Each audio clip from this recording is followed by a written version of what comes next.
I actually weed in one of the back of the speakers. Did you? Yeah. Yeah. But it's mine. I've got to get that fixed. And then, you know. Yeah.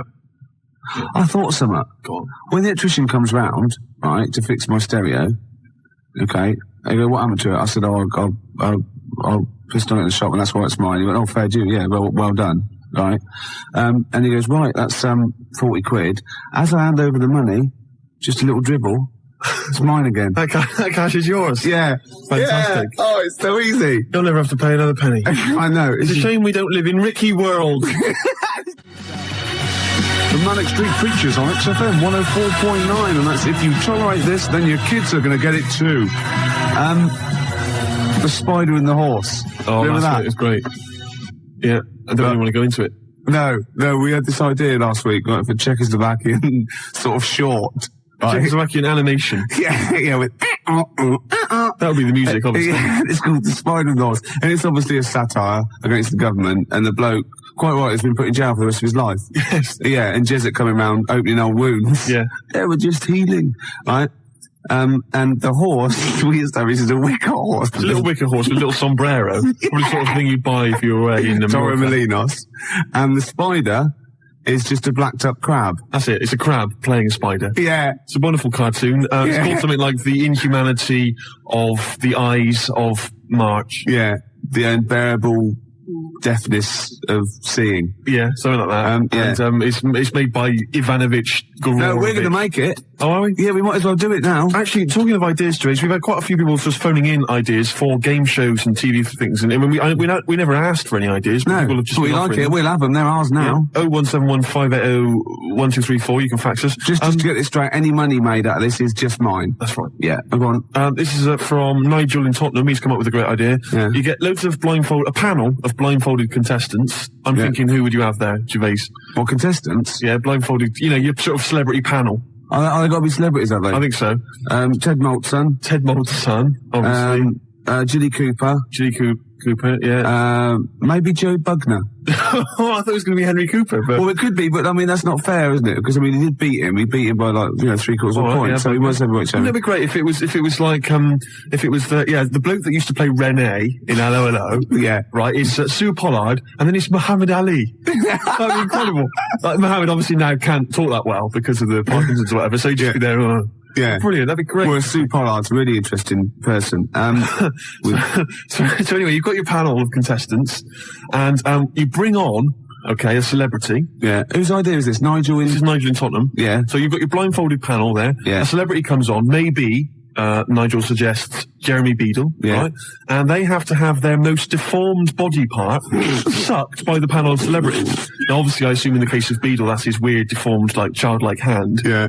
And so they would suck that until... or his goatee. Or his goatee. And then they have to sort of suck his breasts. They have to suck Jeremy until they identified him. Oh. You know, and then... Oh, that would be great. Oh, because it'd be like a little doll's hand down the back of your throat. Yeah. And I imagine he doesn't... Oh, no, he's probably perfectly manicured that side. The other one's a mess, though. Yeah. He can't do that one. So, that's any other deformed celebrities? I'm trying to think if there are any others. I got a feeling it might be Beadle every week. Is it, Muhammad Ali? Don't diss Muhammad Ali, man. Well, no, I won't have that. I won't have that. Anyway. Ali's my man. Anyway, other deformed, I don't know. Stephen Hawking? He's not deformed. Not compared to you, no. Michael Jackson? No, this is libelous. Is it? It's got to be. Who's deformed? Who's deformed? Which celebrities are deformed? A list of deformed celebrities. 0171 580 2000. What else have we done? We've done funny phone calls, haven't we? We've done some funny phone calls. Did that one like Penky when we phoned up Safeway and said, have you got some cheese? And they said yes. And we showed them, didn't we? That showed them. Yeah. Oh, we've done some crazy crank calls. Yeah. Do you want some beer? Do you want some beer? Brilliant game. 5 o'clock foreigner. 5 o'clock foreigner. Yeah. What else have we done? There's been just too much, hasn't there? The alarm frog. The alarm frog. That never got off the ground yet. Got going. There's some great ideas. Tip the balance. That's the last one I've got. Tip the balance? You haven't explained it. It's my last. I think it's a little bit in bad taste. Really? Yeah. Oh, well, I don't want that on this show. No. I mean, I think it's a little bit much. Really? Is it too much? Is it the most outrageous thing you've ever... Well, okay. Well, no, look, this is an idea, right? It's a board game. It's a board game. I'll send it off to Waddington's when, it's 4 simple weights, sort of just like, fulcrum weights, like scales. Like a little seesaw? Yeah, a little seesaw. And there's one end is like a bowl, right? The other end is like a kilogram weight. Right. And there's 4 of those. So 4 of you sit round, and you've got to quite simply tip the balance, right? So you've got to fill the bowl. Fill the bowl, yeah. What, with rice or... No. Household object? No, bodily secretions. Right. So it's the first, Maybe you shouldn't tell us about this. Well, no, because there's simple rules. Anything that comes out your body is all right, okay, in every form. Right. Well, anything that comes out of your body, yeah. You put that into the bowl and yeah. tip the balance. So, I was just thinking, if I said it quieter, it wasn't so bad. I was going to go, why is piss? Do you know what I mean? Yeah. Doesn't work right. Snot, sick. Yeah. Well, I was going to say cum, because then I could be spelling it C-O-M-E. Therefore, getting by some of the radio authorities rather sneakily. And spunk, as you said, is like courage, isn't it? Exactly. Like in the Waltons, they go, oh, look, I love your new girlfriend, John Boy, she's full of spunk. Yeah, sorry about that. Well, I've been carried away, Dad. Good night, John Boy. Yeah. John Boy. Good night. Don't. Right, here's the cure. We'll come back to this. 20 to 6, Ricky Gervais show. And Steve. What have we offered today? Well, we've offered Tip the Balance, the new board game from Waddington's, which involves secreting various bodily fluids into a bowl in order to tip the balance. Yeah, and the way you do, you go, tip the balance. I just imagine the front cover with sort of Granny. She's stooped. Yeah, she's just like... She's got trousers down. Yeah. She's just... she's missed it. She's missed it completely. They're all laughing. And the family are there behind her. They're clapping and cheering. The mother just laughing, doing a dustman's blow. Yeah. Right. And the 14-year-old boy, he's got... Right, okay. Well, he's enjoyed it the most, let's be honest. But what about if you know that bingo is the most popular evening pastime in the country, and there are these huge bingo palaces. Yeah, that's because with they haven't thousands of seats. Yeah. Imagine if they were all playing Tip the Balance. Very great. The smell. Oh, it'd be incredible. God, that'd be fantastic. That'd be great. You could have winner stays on. Yeah, because you'd have a disadvantage then, wouldn't you? Well, I've just. I imagine in Japan they've already got a TV show like that. I'd imagine. A kilogram's a lot though to get rid of. Yeah, you've got to have a lot of sputum. I know everything. Yeah, but I think it's a great idea. Could you give birth into the bowl?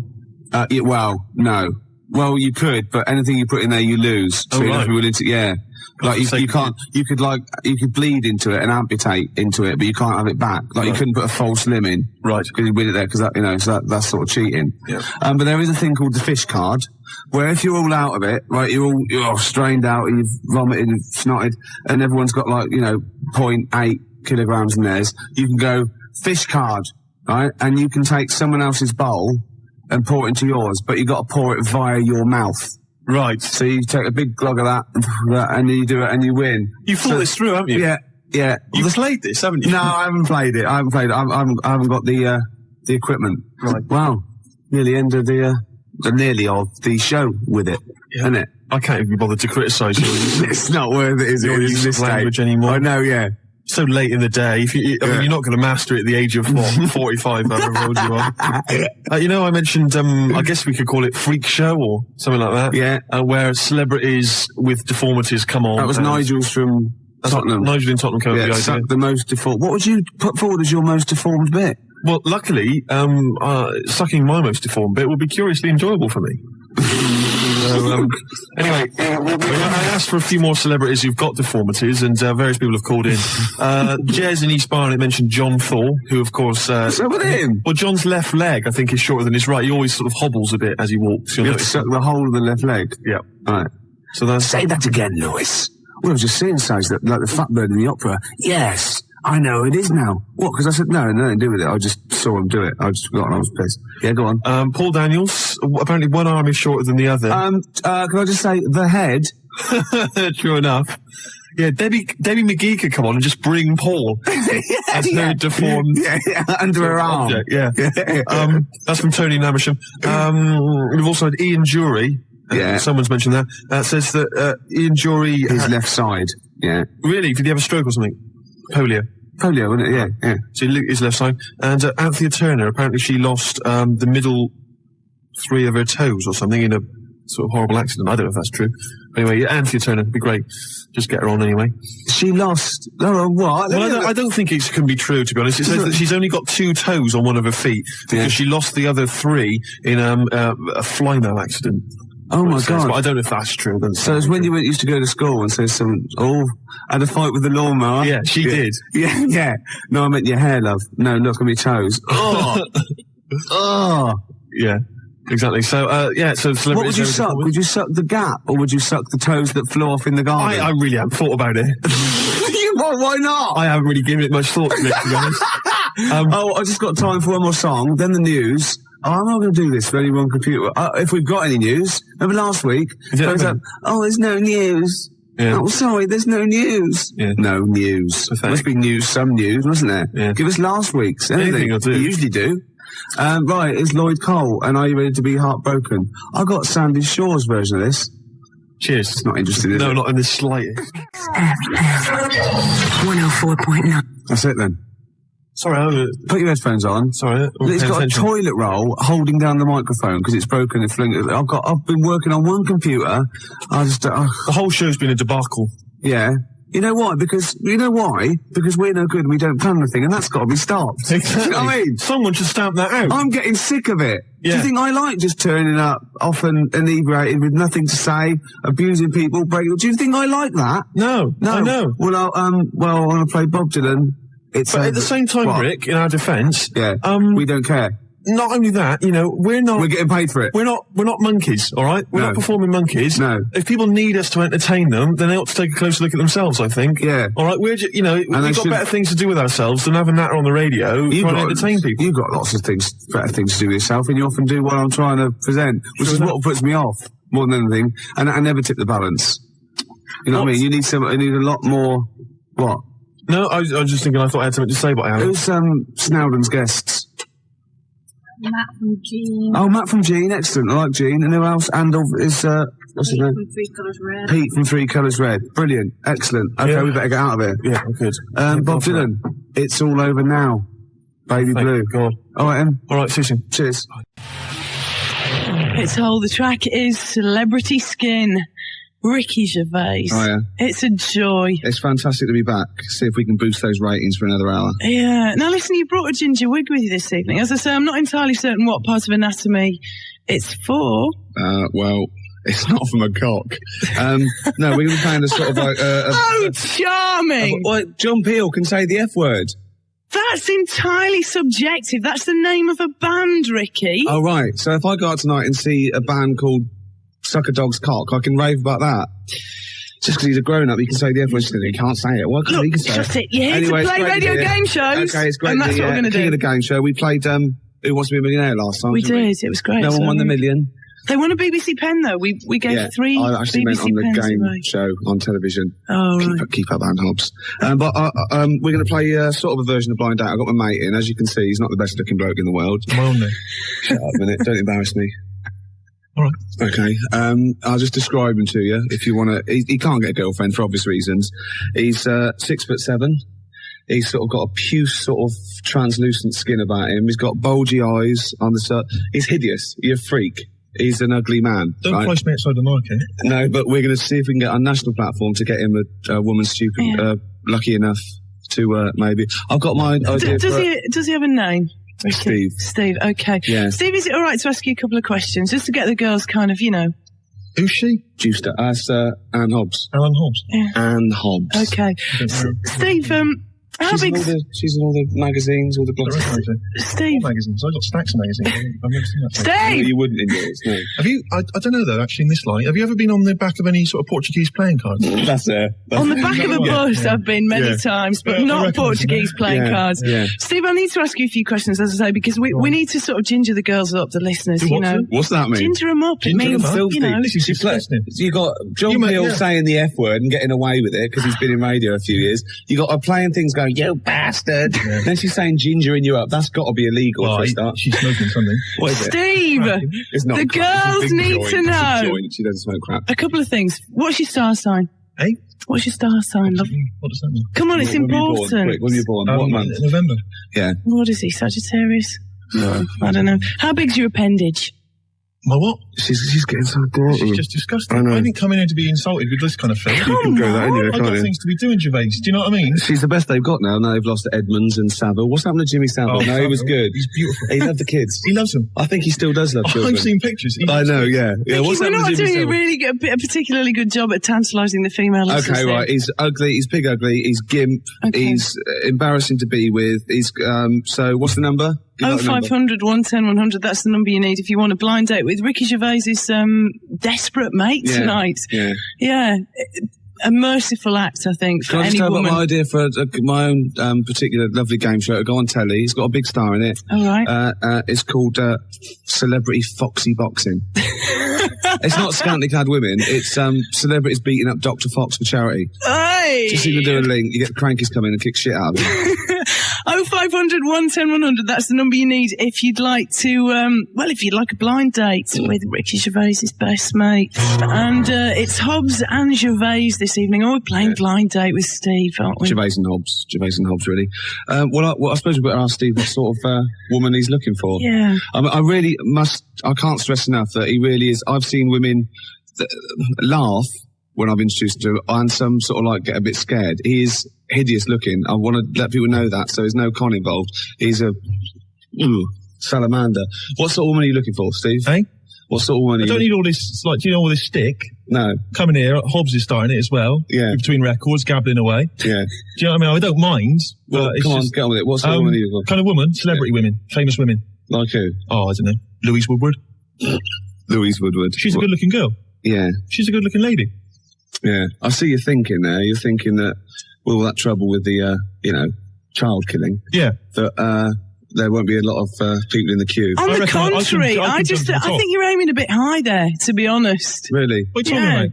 You're like aiming it? a little bit high. We're not thinking celebrity here, are we? We're thinking about the average Radio 1 listener that might appeal to you. I don't know. It's got to be a celeb, really. Mo Molam. Mo Molam. Oh, good-looking girl. She's You a like her good-looking lady. headband, do you? Well, it's funny you said that. I saw her on the telly, and she had like a little bit of lip gloss and big earrings and that big headband, and she looked like Simon Le Bon. Oh, he's a good-looking fella. Duran, a classic band. Actually, Louise Woodward looks a bit like Simon Le Bon. You like women who look like the lead singer of Duran? I'd rather that than women that look like the lead singer at ZZ Top. So Anne Hobbs is out there. She's out of it. She's out of it altogether. Look at Anne Hobbs Must there. be the What is beard. that? What is she Yeah. wearing?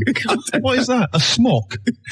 When was that fashion? You could look at Anne Hobbs. She takes fashion tips from the last of the summer wine. I know, and all the haze of What's smoke. wrong with that? I mean, that's a wonderful programme. Yeah. You can't... Yeah, but not Bill Owen. Yeah, she says she's no Louise Woodward, is she? Yeah, yeah. Oh, Louise. Oh, Louise Woodward's pudgy, but she's not. It's just baby fat. She's got a beautiful, baby beautiful fat. hairstyle, though, Baby hasn't fat. she? It's not baby fat. That's a Freudian slip. It's puppy fat. What did I say? You said baby fat.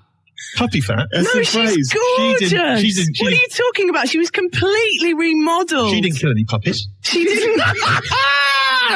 If Louise Woodward's been touching puppies, I'm not interested. I'll be honest. Forget it. No, I'm not going out with a puppy killer. That's just sick. You're not going out with anybody other than a God. standard Radio 1 listener this God. evening. Because that's all we have to offer you. What can I say? All We right, cannot lay out okay. celebrities on a silver platter for you. That's Well, completely insane. He's looking for anyone who's stupid enough to one, call up, and B, fall for it, and C, go out with him, and D's out of the question. He's never got the it D is. Yeah. But listen, we've got a prize here. Skegness riverboat trip, chicken in a basket. No, I It's can't afford that. boss. It'll be... No, it's free to the What? winner and you. That's your date. Hey, it's not bad. I thought it was going to be wine and dine them, 25 quid. You can't pay 25 quid to someone to go out with you. What, 50? 50 would be better, yeah. 50 will be all right, yeah. Yeah. Right, okay, one more record and then we'll stick a caller on. 0500 100 if you feel that you can contend with these sick men, and they are sick. And if they've said anything to offend you, I retract it immediately. Yeah. Mel B. Ricky Gervais is with us. His mate Steve is absolutely desperate. Look at him panting. Desperate for a date. Oh. And happily, we've got Laura on the phone from Worcester. Hello. Laura, you've not been put off by all this kind of chat about, the aesthetics here. No, not at all, mate. Just go out for a laugh, don't you? Yeah, well, the good thing is we know you can't have any standards or you'll be listening to Anne Hobbs, really. So that's a plus, isn't it? I'm not, where are you from, Worcester? Yeah, we're from Worcester. I only know one thing about Worcester, it's that sauce, isn't it? Yeah, that's right. And it tastes nothing like Worcester, does it? Well, I wouldn't know. I haven't tasted it myself yet. Whereas Daddy's sauce, that's a dead I ringer. have plenty of Daddy's sauce, but not Worcester sauce. Hey, steady there. We better stop it there. Right, I've got a couple of questions for you to see if you're eligible for Steve. All right, then. Okay, start off. You've got Hang on a bit of sec, wet Ricky, did you pen these questions? I thought this was Steve's gig. Well, I'm looking out for him because he can get hurt out there. Look at him, as if he can look after. What do you think of him? That's serious, Anne Hobbs. Like, you can see him, they can't. Do you think he's a good-looking fella? Come on then, Anne Hobbs. It's all lots of this. It's all lots of gibbly-gabbly-gobbly, isn't it? She's talking all the time. You like but it, suddenly, gibbly-gobbly. You should be so lucky to get any gabbly-gobbly, mate. Let's not start on that, Rick. So what do you think of him? Laurie looks good from the back, love. Oh, here she is. Do you still do that one, do you? Here's the old Alan Hobbs here. Yeah, who are you going to talk to Steve like that? What's going on here? I don't know. I didn't come in here to be insulted. What kind of woman's this? You can go anywhere, can't you? Right. Ricky, questions, come on. I take that off that Chris Moyles. He's hilarious. He's a zany bloke. He's mad. He's mad, isn't he? Yeah, he is. But not this Alan Hobbs. No, Alan Hobbs. Right, Laura. Yeah. From Worcester. Have you got a bit of a West Country accent as well, haven't you? No. Sorry. Just get on with it, Rick. God's sake. What's your favourite band? My favourite band? Yeah. I like a bit of Radiohead and like... My Iron Lung. My Iron Lung. You hate Radiohead, Steve. What are you talking about? I know it all. You told me you hated Radiohead. I know all the songs. I know all the lyrics. Yeah. What is that I hate Radiohead t-shirt you No, shut up, Anne Hobbs. If she comes in, look at here. She's got it in for me, Alan Hobbs. Yeah. I know, yeah. Which is, let's try another question. Let me ask. Come on, if you're not careful, Anne Hobbs, they'll push you to after midnight. Sorry, let me ask a question here? All right? No, seriously. What's her name? Laura. Alan Hobbs. Shut up. This Laura. Oh, Laura. Do you like Aswad? Aswad? I don't think I was around when they were around. Of course she doesn't like Aswad. Well, good. No, excellent. You love Aswad. Shut up. You hate Radiohead. I've never heard any of their songs. I don't know any of their songs. Okay, you got one more question. Go on, then. All right, I'll ask a question then. What's her name? Laura. Yeah. It's simple things like that I need to master, isn't it? Write it down. Do you like those people, Laura, who like torture monkeys? Laura, not Nora. Whatever.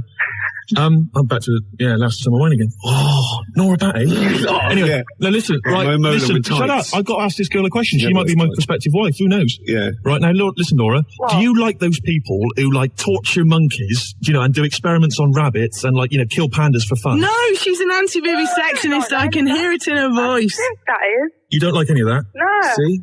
No, all right, nor do I. No, sorry, I don't think you're matched, Laura. I'm sorry about that. We'll send you a... No, seriously, Rick, she'll be all right. Can we send her a Blue Peter pen? We can send her a BBC pen. Yeah. Laura, stay on the line and we'll get your address. Are you really going to blow this girl out? She sounds like a dream to me, Ricky. I don't even know. Of course I'm not going to blow her out.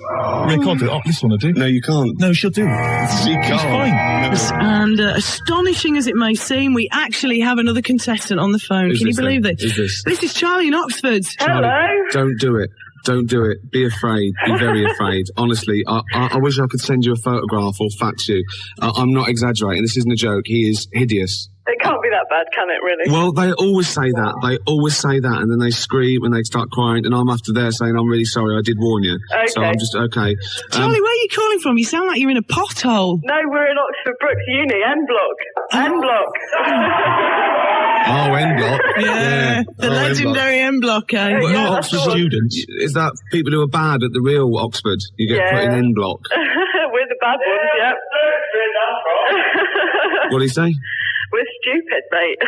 Hilarious. Brilliant. Yeah, well done. Student humour. I'm not going to have a student, Rick. Oh, come on, go I'm on. not touching a student with a barge pole. You never have, no. But Think of all the students... cheap cider. What am I going to say to a student? I don't know anything about anything. Oh, dear. Right, I'll ask you some questions. Come on, Ricky. Well, hang on. Let me... Are you still there? We're still here, yeah. What do you mean we?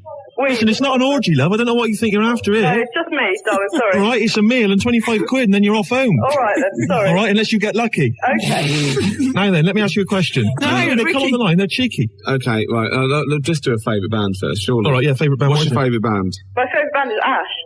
Ash. Yeah. Ash? What? You don't know anything about that, have you? Do you like Aswad? They're all right, yeah, they're not bad. Oh, okay, right, okay. Right, ask you a question then, quick. All right, what's your name?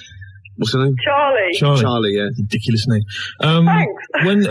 When you go to a club, do you like dress up? Yes. Well, let me be a bit more specific. When you go out, do you like dressing up as Steve's mother? No. Right, you see, you're not right for him. You're not really matched then, are you? Okay, this is it. Let's cut through the bullshit, right? Do you think looks are, say, as important as personality?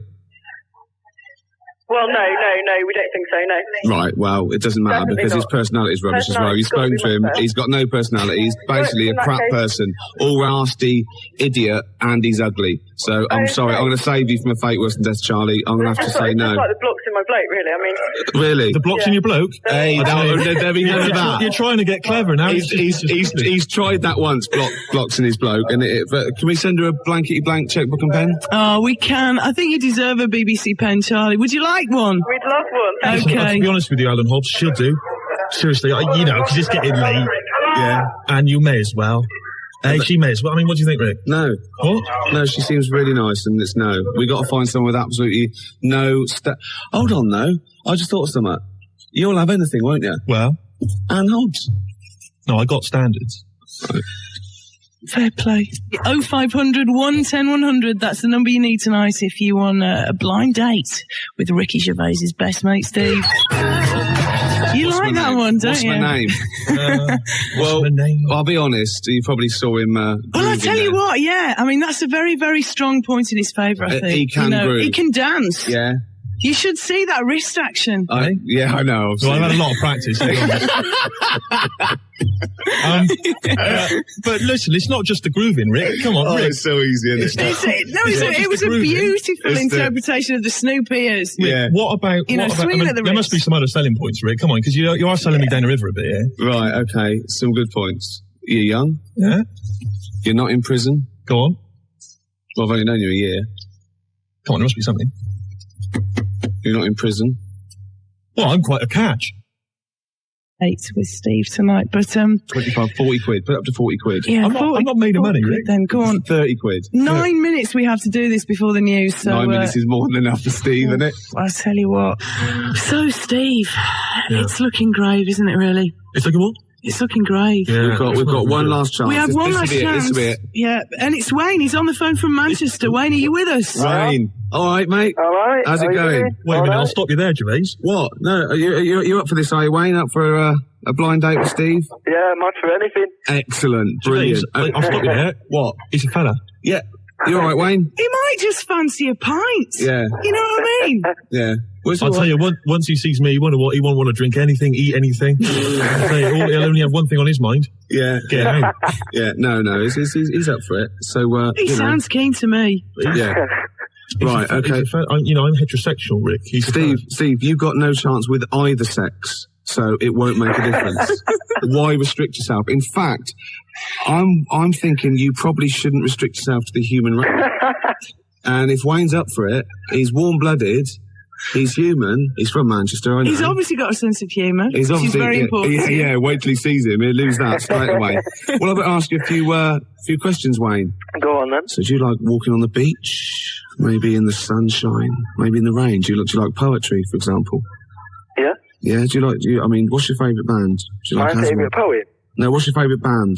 My favourite band. Yeah. It's got to be the one and only Oasis. Oh, Steve loves Oasis, don't Yeah. you? It's got to be. I've never heard him. Oh, he loves Oasis. I don't, Oh, what's your favourite food? Do you like Aswad? Aswad. Yeah. Shine like a star. Oh, he does. Oh, yeah. he knows it. I bet you love could that even one. sing the chorus for us, can you, Wayne? Shine, Come on, can you shine sing the like a chorus? star. Come on and shine. Oh, Shine like a star. yeah. Shine so bright. Oh, this is a Like the match star made in that No, you I've never are. liked Aswad. I've always thought they were a bit weak, sort of kind of cold reggae. I've never liked it. Oh, Alright. fantastic. Oh. So, you're quite open-minded, are you, Wayne? At the moment I am, yeah? Yeah, you'll try anything, won't you? Yeah? Yeah, Once. excellent. Did you like to experiment? Sort of like push the boundaries back? Yeah? Fantastic. Right, Looks like okay. we've got a winner. No, Right. No. Okay, well, it's Forget on. the BBC pen. We've run out anyway. You'll have to come down to London, though.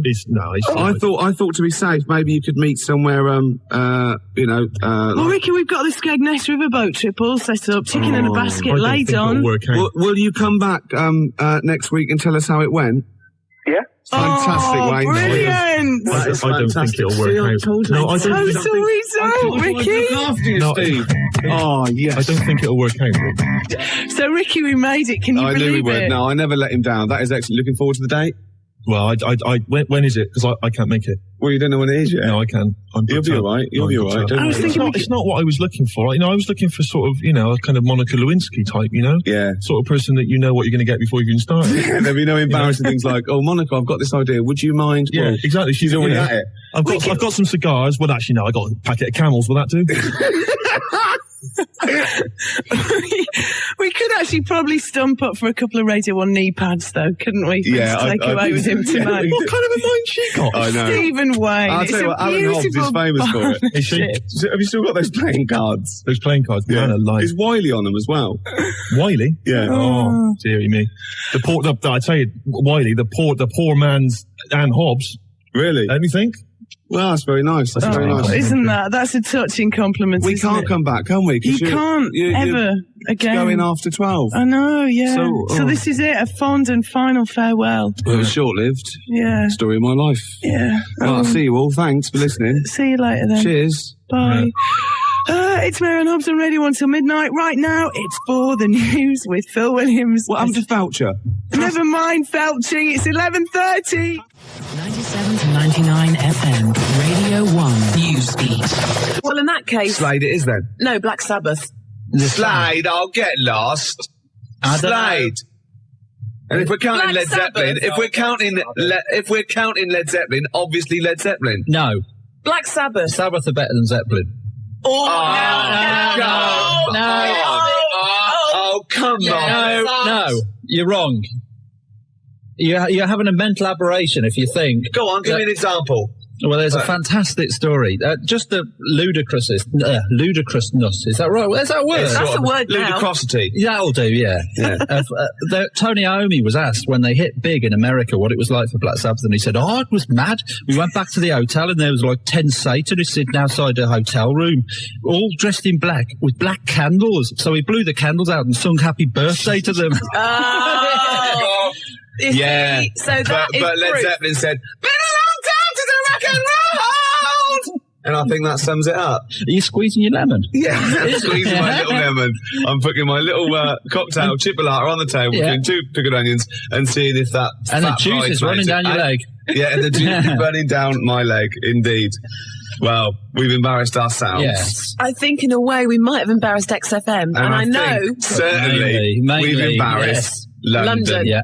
So who have you you've just had someone on the phone or on the fax saying, what I about was the voting for sneaker? the sneaker pimps if they're from Birmingham. I didn't know if they were Are or they not. from, I don't know if sneaker pimps are from Birmingham. Yeah, but but I'm I think they are. Them small potatoes compared to the Sabbath. Yeah, the Sabs. Exactly. What is this obsession with Sabbath? I always thought Sabbath were a bit of like a joke rock band. Like I can't believe you Well, said that. Led Zeppelin is like the mould of the first rock gods, the greatest British band of what? Yeah, and who have Led Zeppelin got an influence? You know what they've influenced? That whole brand of poodle rockers with big hair like Extreme. That's what they've influenced. That's not their Whereas fault. the Sabs, their influence has been really heavy, great rock bands like Nirvana and things like that. You know? Sabbath are the best thing to come out of Birmingham, Ricky. without It's any as shadow simple of a as doubt. that. Okay, let's do it up to Thursday. I want proper votes, right, on faxes, right? Who is the best, the most influential, the best band out of Led Zeppelin and Black Sabbath? You're Simple as that. playing with Then we- fire. then It's we like count up. comparing Bobby Davro to Tommy Cooper. Oh, well, It's honestly, I don't think so. I believe it is. I think it's like comparing, let's see, Go on. Europe Right. with Bernard Butler. Bernard Butler being Led Zeppelin. What? Black Sabbath. Wow, that's a bit abstract. But they're both completely crap. Yeah. Oh, whereas Bobby Davro's brilliant. Ricky, you said tomorrow we're going to have a debate. It's like comparing something I don't like very much with something I like a lot more. Yeah, but well, you that's like the fair enough. Smiths, so you're erring on the side of soft. aren't you? I Whereas suppose Sabbath are hard. Yeah, well, I like hard stuff as well. So you like Europe and hate Bernard Potter? No! Is that what you said? Other way round. You hate Tommy Cooper, but you love Bobby Davro. How's that work? No! Well, that's what you're saying. They're twisting it, Claire. Please vote for me. I'm by myself in the studio. 0171 580 2000. Never vote for it. Led Zeppelin's better than Black Sabbath. 0171 580 2000. We've got 10 more minutes to leave Campfield. Let's ask Campfield. Campfield. That is the... Go and get him. We're just going to get him. Anyway, Matt, let's a bit of small talk here. Yeah. So you've enjoyed yourself today, have you? Yeah, I have. Yeah, but yeah. He's wrong. He is wrong, isn't he? Yeah, he's having an aberration. Oh, he's here. He hasn't been listening. Right. Have you heard what we've just been doing? I've got no Okay, right. Ian Campfield. Don't Completely impartial. Seriously, you two look away, right? Right. Okay. I'm going to ask you, don't know what we think or who thinks, just answer the question, right? Right. In your opinion, Yeah. who is the most influential band on the world rock scene? Right. Don't give me any clues. No. No, we're not saying anything. Who, in your opinion, is the most influential band, the better band for you, and who influenced more people, out of Led Zeppelin and Black Sabbath? And what scene? The rock scene. They're all rock the most scene. influential in rock Just and the pop. best band. Yeah. Best band. It's got to be Led Zeppelin. Yes! Yes! I'm taking that. Yes! That's it. You're scum. That is it. You're scum. Because Led Zeppelin were Led Zeppelin when they weren't. They folded up. Black Sabbath, great albums with Ozzy Osbourne. 20 years after that, I'm afraid they went crap. You didn't stipulate the Ozzy Osbourne people. You said, if we asked Campfield, that would be definitive. You said it. You laid it on the line. We didn't give any clues. Campfield said, Led Zeppelin, that's it. I'm happy with that. Play a record. Right, this is incredible. Don't even talk to them. Why? David What's happened? David Keenan took all these, right? Led Zeppelin got every vote except one. Every single person was for Led Zeppelin except one, and that wasn't to Black Sabbath, that was for Dave Keenan. Out of those two, said, I'll vote Dave Keenan, give him his own show. So Zeppelin got all the votes, Sabbath got none, Dave Keenan got more than Black Sabbath. Thank you. It's official. For the discerning punter, of course, Black Sabbath will always be there. But for people that just say, for people who haven't got Bonnie phones, Tyler, people who can't use the phone. I like the phone, but I can't use the phone. No, of course, people who can use modern technology. It's Led Zeppelin. Excuse me a minute. Who did you say, Sturgis? Well, I was going for Sabbath. Right, Sabbath. And did you do the Friday Rock Show on Radio 1? Exactly. Arrest that case. No, arrest my case. And so do I. And so do I. You can shout I think I do. I think I laid my case before you, and I rested it there, and it was lounging. The fingerprints of a koala bear are so similar to that of a human being that if they were found at the scene of a crime, the police would not be able to tell the difference. That is the fact that I remember. That is the fact. And is it true? Well, it depends what sort of crime it was, really. But you got this from a reliable source. Of course, the internet. So let me get this right. The fingerprints of a koala bear are so similar to those of a human being that if they were found at the scene of a crime, the police would think that a human had committed that crime. Yeah. Or vice versa, maybe. What kind of a crime is that? The great koala bear eucalyptus robbery. Right. Yeah. So they've come in, right? All the police have come in, the detectives, right? Quincy's come strolling about half hour later, and they go, "It's all right, Quince, we've solved this one. This is obviously a human being." He goes, "Oh, is it? Oh, is it?" They go, "Well, yeah, of course it is. There's a bloke here. He's been bludgeoned to death with a lead pipe in the conservatory. He's a big lad. It's probably a 6-foot bloke, and he's hit him with the right hand by the window." Quincy goes, "Oh, it's a 6-foot bloke, was it? Oh, yeah." They go, "Yeah." Well, he goes, "Oh, right, no, it's just that, you've ruled out the possibility of 5 koala bears standing on each other's shoulders, have you?" In a long coat. Yeah, with the trilby on. Obviously. The bottom one's the fat one going, "Oh, where are you going?" And the top one's going right, left, and they've snuck past the security guy. Yeah. And they've got... He's just said, "Go on through, sir." Yeah, yes. Go on through, yeah. It's at press. Yeah. They've gone press, right? And they've gone in there, right? And they've got this bloke, they've got his confidence, they've got a false moustache, obviously. Of course they have. Like you're growing, right? And they go, "All right, mate." And they go, "Oh, what's that over there?" The top one's got, and the bottom one's holding it all up. Then they just scatter. Dump the coat. They just leave a coat, like an empty coat with a hat on it. Right? And the thing is, I think Quincy knows because he's already rounded them up and he's got a confession out of them. Right. And so he's just being really smug. And they're going, oh, yeah, it's a bloke. Yeah, it's a human being, yeah. Well, look, Quincy, the fingerprints. Yeah, let's have a look at these. And they go, oh, they're just like those. They go, yeah. Right, but the thing is, I think that there's a Mr. Big. Do you? Yeah, but he's up the tree getting stoned on eucalyptus going, he's counting his cash. He's just up there hanging loose, counting his cash. He's fingerprinted, he's got an alibi, and these pawns. They're not going to pin anything on Mr. Big. They couldn't. Because he's used those koala pawns in his dog. Yeah. He's a devilish fiend. Yeah, and they've done all the work. The little fat one, he's got bad shoulders now. Yeah. He's got 4 on him. And the tall one's got the little head with the trilby. He was at the top because he can wield like a lead pipe, or the hat fitted him. The hat. You've got that letter? Ah, yes. No, I have. No, I'm gonna wait till later about this. There's a great letter. I'll wait till later. Well, I'll play a song then. Oh, please do. But, be careful. I mean, if you're a police officer, if you're listening, if you're currently investigating a crime, you've got fingerprints, you think you've sewn it up, think again. Just think. Have you looked at the koala angle? Expect the unexpected. Sorry, I just can't understand it. I don't think it's my kind of humour. The competition is this, Steve. I think you're a bit wacky. Don't really understand. You're frightened, aren't you? You're frightened. And these people, not your phone up, but come into the studio. I know. You were scared last week, weren't you? Mm. He came in the week as well. I kind of like Barrymore, that sort of thing. I think he's really funny. Yeah. Do you mean Barrymore? No. Sort of Cilla Black. Steve, you're funny. But nowhere near as funny as me. Just with the calls and the competitions, I think it just sort of goes over my head. Look, the competition is this. Oh, sorry to Mark Adams as well. Nick cut you off and he's a regular listener. The competition is this. Someone phones up for no reason at all. Yeah. Don't give the reason away. Send me a CD is the winner. It's the way you don't even use grammar. There's no need. Just use words. Yeah. Do you take the words that you say out of these bags? And is that how you form your sentences and your competition? I don't think of it as forming sentences. I think of it as when my head gets hot, I have to cool it down. And speech is the best thing. It's sort of like, do you know what I mean? I walk on the street and I have to talk, and it sort of cools it down. I've got some people who've called. John has called from North Harrow, Louise from Clapton, Claire from Hendon, Paul from Maida Vale. Yeah. I don't know why they called. No reason. I don't know who they are. No reason. Going back to the competition that you set, I like that one. We've had a fella, Karl, from Catford. Yeah. Now, he phoned up to try and offer us a suggestion as to how we can receive money for free by begging for it without breaking the law. Oh, he's the winner then. And is he? Yeah. Well, right.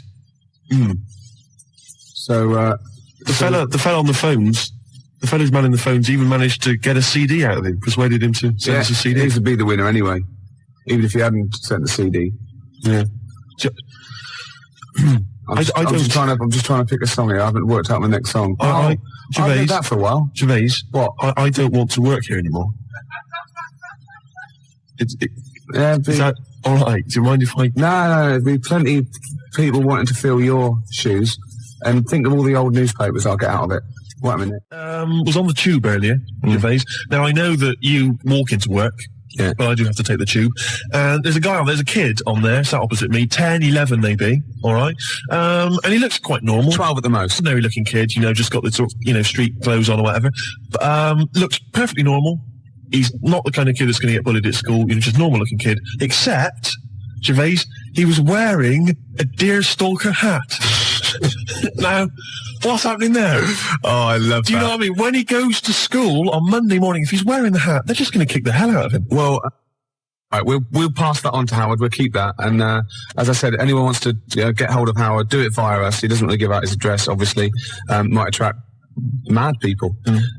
Now, I read in the paper years ago, there was this guy, right, and he was from Sheffield, and he was at the birth of Christ. He'd lived before as a cow. Okay? Right. Yeah. But that's not all. Another bloke who also lived in Sheffield saw this and said, I don't believe it, so was I. Right?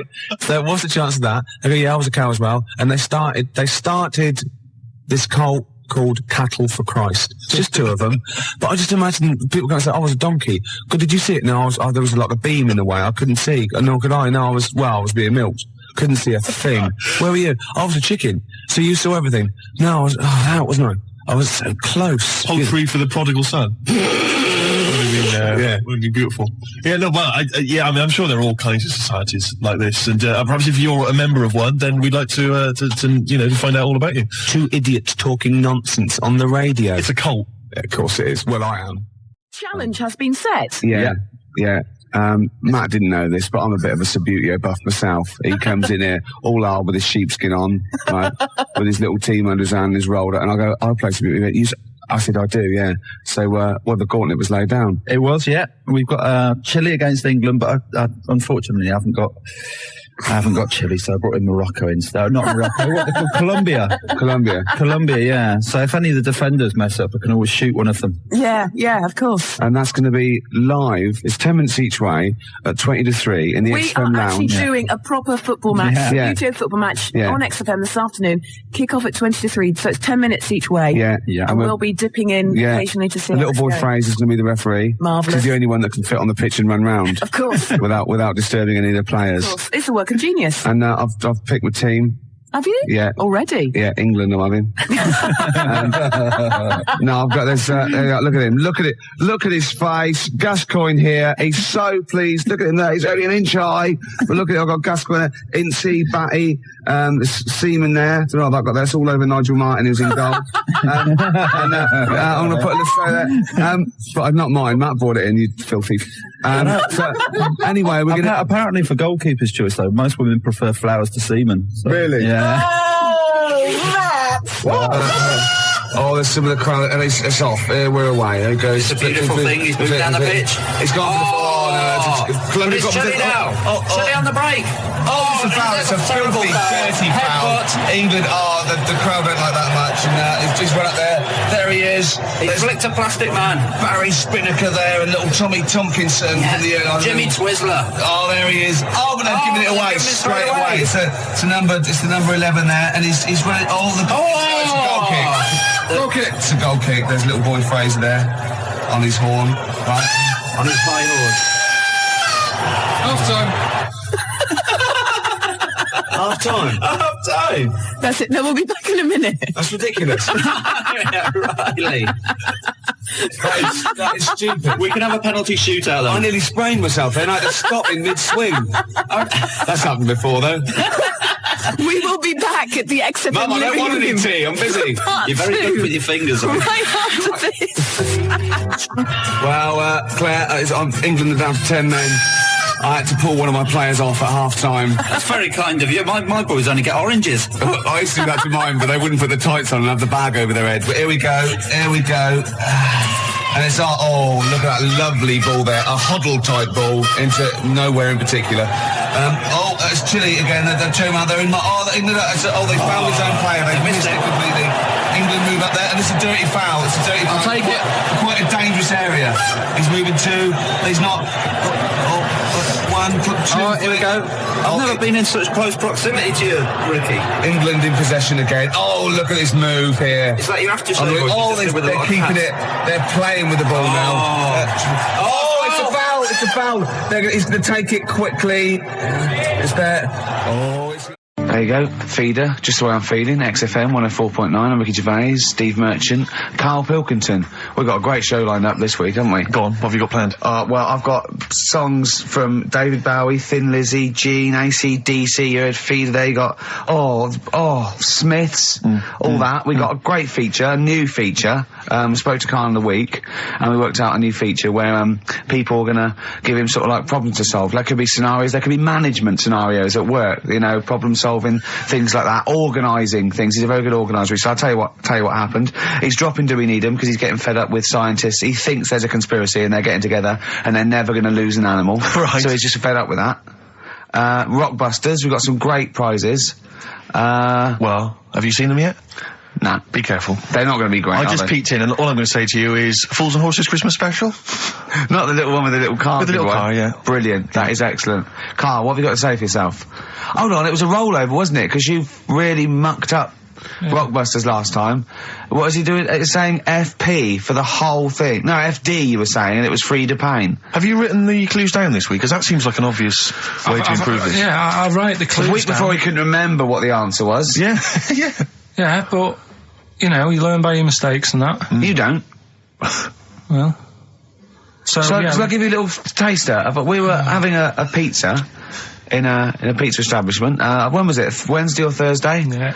And he was going, I'm a good organiser, I'm a good problem solver. Give me any scenario, right? Obviously he didn't say scenario. And I went, okay then, so you're the manager of this place, and there's a couple there, elderly couple, they're about 60. They've had a lovely meal. He went, yeah, right. I went, but the gentleman, he's got a little bit of a heart condition. He takes a pill after his meal, as he should, after meals. He's only taken Viagra. Oh. And now he's stuck in. Wedged in? Wedged in. We've all been there. It's gone, and it's stopping him getting out from the table. Yeah. So what would you do? He went, what? He's stuck in because of his dick. I went, yeah. He went, right.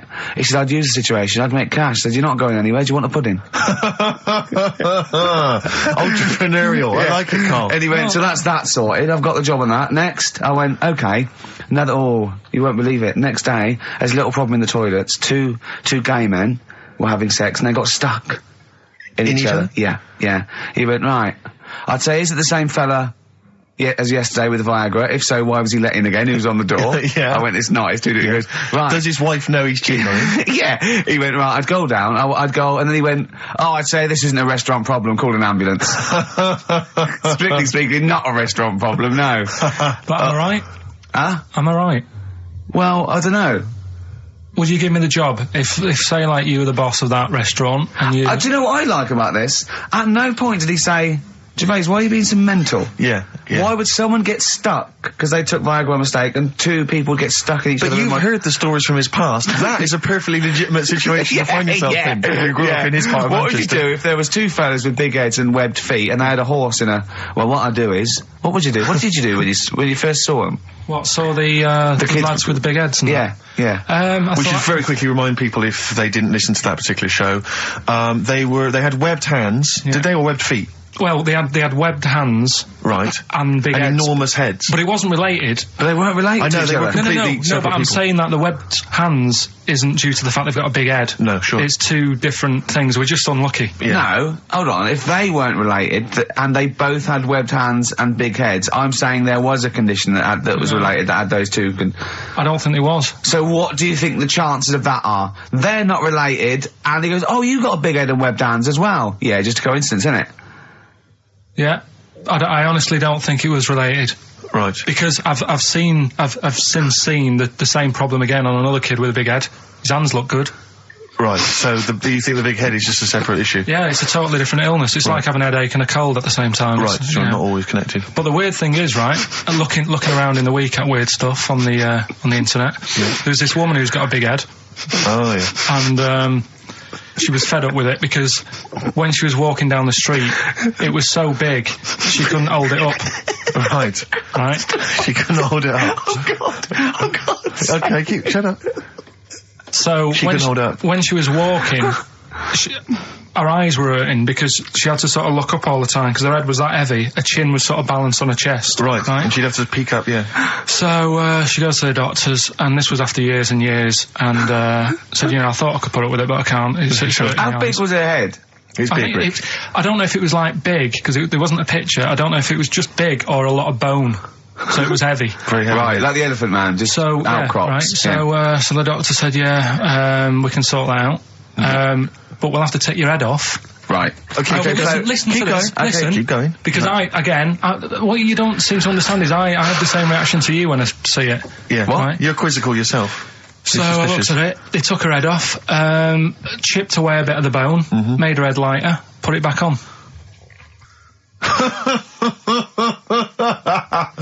Right, play the Smiths. They took a woman's head off. Yeah, this is asked by the Smiths. And if you'd like to ask Carl something, details coming up soon. How's that? Ask by the Smiths on XFM 104.9. So, what's the email, Carl? If people want to ask you something, a problem, they've got a problem to solve. It can be anything. It could be a personal problem. It could be a scenario. It could be about war. It can be anything. But or it could be more flippant, I suppose, and light-hearted. Yeah, could be. Yeah, but I prefer stuff that I could sort. You can get your teeth into. And actually, sort out. What, like war? War is too, it's a bit big for me, that one. Do you think? I don't want to get into that. What do you mean? If Tony Blair came to you and he went, Carl, listen, I'm having a bit of trouble here. I don't know what to do. I've tried everything. I've tried spin. I've tried being tough. I've tried backing down. I've tried getting other countries involved. They don't want to know. What do I do? What do I do? I don't know. You don't know? It's a tricky one. It's a tricky one, yeah. I don't worry about it. If it's going to happen, it's going to happen, isn't it? Yeah. Do you know what I mean? Yeah. Just get in the bath, put a mattress on top of you. That's it. Sorry, why are you doing that? Ooh, slow down. Why are you doing that? That's what they say you do, isn't it? If it kicks off. If what kicks off? If there's a war and that, you get in the bath, put a mattress on top. Right. Did they do that in the Second World War for 6 years? Was that making bunk beds? That's just what I read somewhere. Yeah. Is the bath full of water? No. That'd be daft. Okay. But I think they were enamel baths then, though. I think they'd stop a bit of shrapnel. I think the plastic ones you get nowadays would probably melt on you. And the mattress, where your dad has cut it in half, all the foam would come out and the springs would get you in the eye. Oh, talking about me dad. Steve, you'll love this, right? Go on. My dad hates being ripped off, right? Yes, well, no, I can relate to that, that's important. Hates coming to London now. He always wants me to go and see them rather than come here, because he just thinks London is like a big rip-off. Last time he came, he got annoyed because I bought him a scone and a cup of tea for like 3 of us, and it was £14, and he just was livid. And then we had an argument about that, and then we went to the Millennium Wheel, and I said, do you fancy going on this? He said, oh, all right. Then he saw the price, and it was something like 20 quid or something. And he said, 20 quid to go up in the air to look at stuff that's on the ground. He said, I might as well stay on the ground. Brilliant. Right? Thought, good point. His logic is impeccable. So anyway, this is going on. Anyway, he spoke to me the other day. I said, how are things? Are they all right? And that. He said, being ripped off. I said, why? He said he ordered, do you know the place where he got a new bed from because he cut the other one in half, yeah. right? He got this bed out of a catalogue. So he sorted out a payment on the phone. He said, look, you're ripping me off a bit here on the interest thing, but well, let's do a deal. We'll sort out a new monthly payment that's different to what it says in the catalogue. And they said, yeah, we'll go along with that. Anyway, so he sorted that out. He was happy. The bed arrived. It's a nice bed. He said, that's great. So anyway, he got the bill for it, and it was the original price. Oh, I thought that might be the case, yeah. Right? So he called up and said, I'm not happy with this. He said, we said a deal. And oh, no, don't know what you're talking about. He said, right, don't send me your catalogues anymore.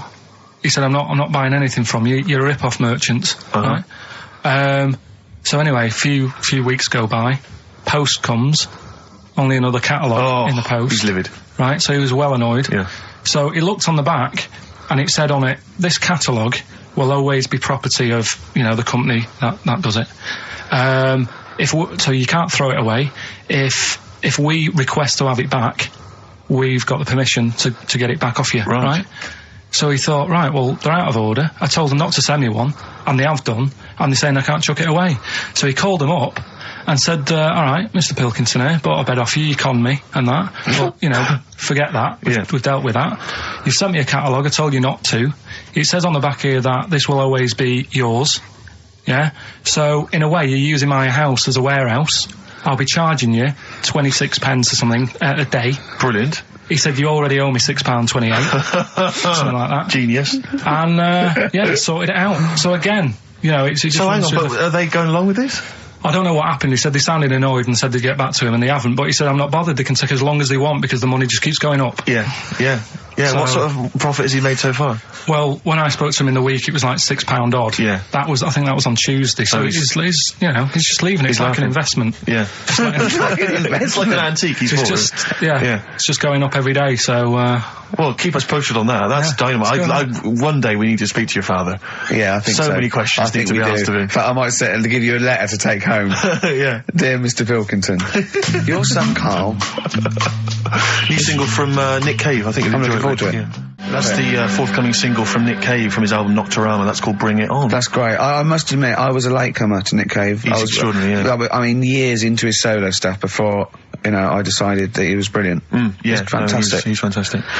I had some exciting news this week, Carl. You'll be pleased to find out. I'm worried that you might get a little bit jealous because it's obviously going to impact on your world quite strongly. Because I know you think you'd like things to be quite samey. You like the status quo to be maintained.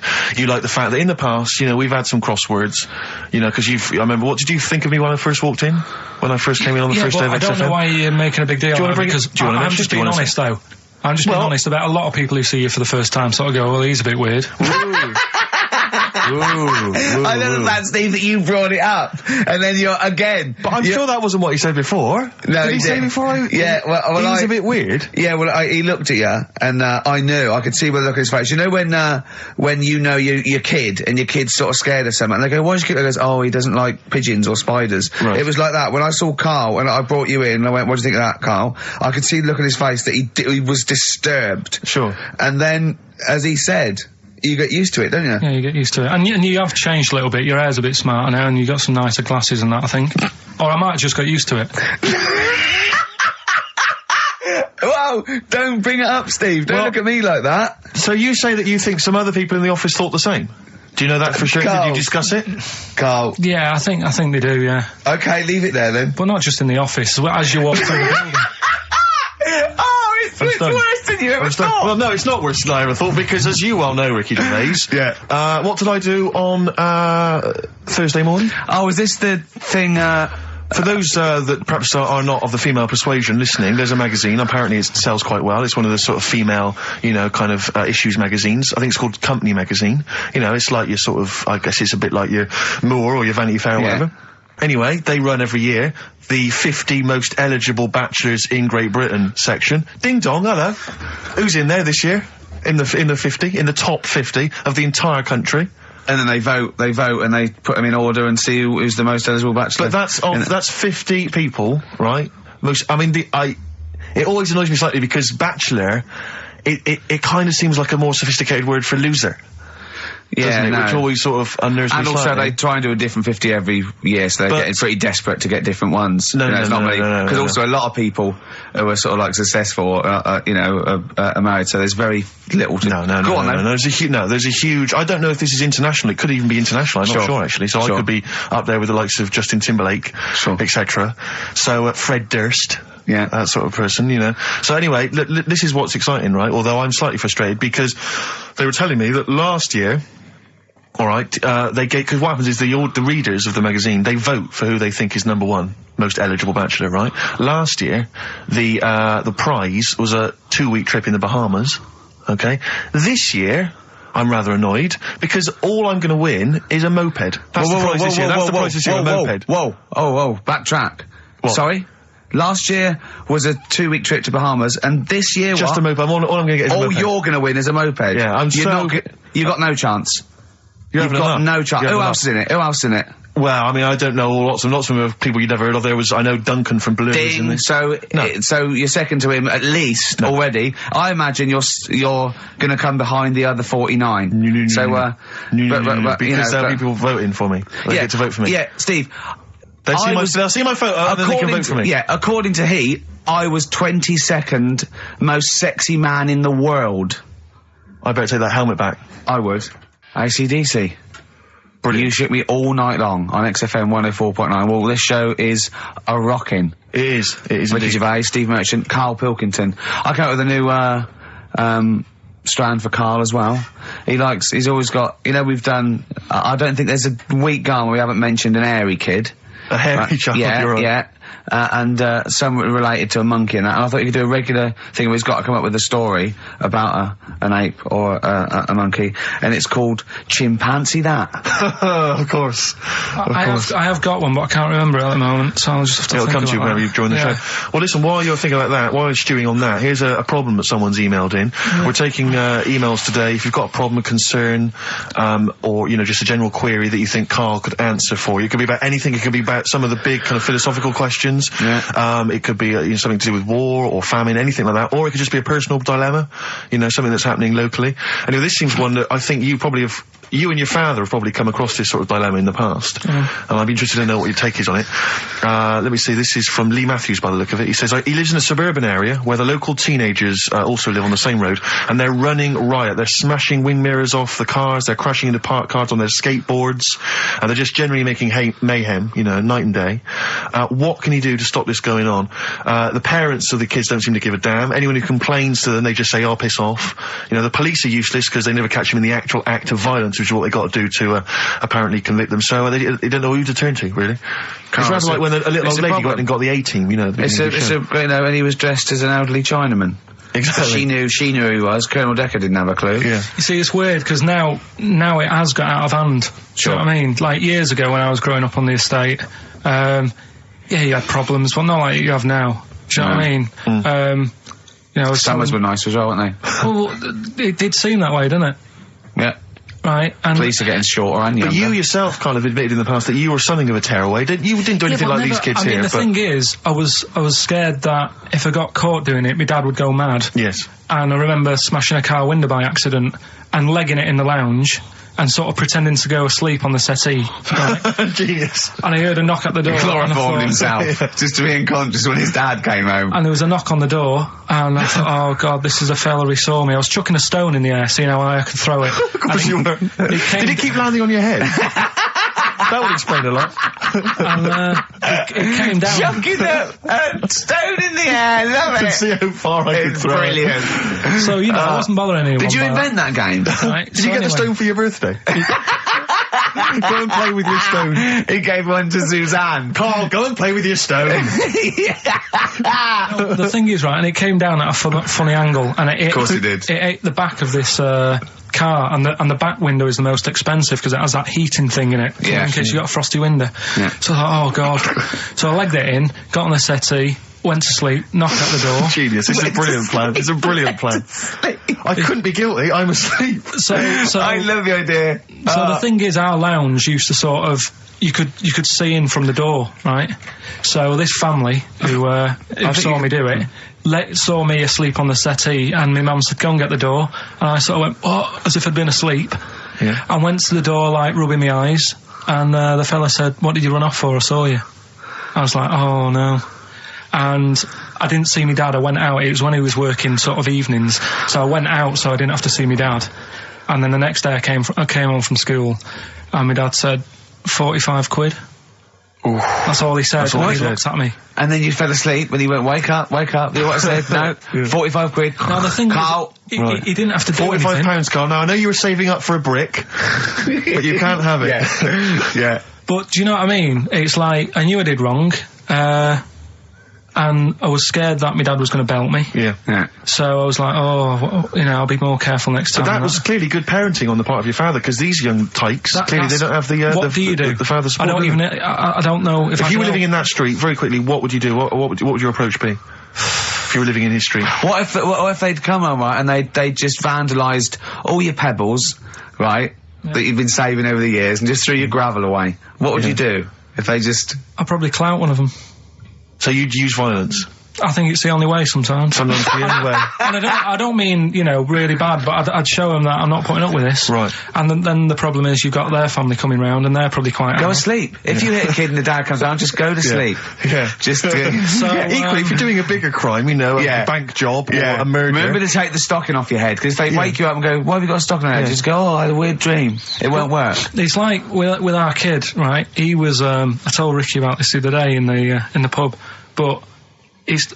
Is this your brother? He never, because he was a terror, wasn't he? Well, yeah, a little bit, but he did drive a tank down the high street once, didn't he? Yeah, that's when he was in the army. But another story. But this time, I remember my mum and dad were going out, right, for the evening, and I must have been about, I don't know, 5, so our Mark was like, I don't know, probably 18, something like that, 16, 17, 18. So my mum and dad go out, and our Mark says to me, right, here's a deal, do your little deal. I'm going to have a load of women round. Right? Deal is, I'll let you have your tractor in the house. Wow, he had a tank, you had a tractor. Yeah, but his brother didn't have the rocks that Karl had. No. So he needed the tractor to put his toys What along. kind of a man was he? He brought a bunch of women round? So, yeah, there was loads of... But do you know when you're a kid, you don't think, oh, I know what they're up to. You're not bothered, are you? Do you know what I mean? As long as I've got my tractor, I'm happy. Yeah. So I was... He hasn't changed a bit. But how many women did he have? Was it just him and like a bunch of women? Yeah. Was it like, what's his name? What's his name? Looked like Nedwell from Confessions. Yeah. Confessions of an Older They all Brother. just came around and had a He big liked orgy. his women. Seriously, right, my mum and dad had to move because they got sick of women coming round saying, I've got a kid and it's your marks. They had to move because it got that bad. You know, did you hear, when you were playing on your tractor and there was women running back and forth in underwear, did you ever hear this noise? Did you ever hear that? Or kind of wow, wow, wow, wow.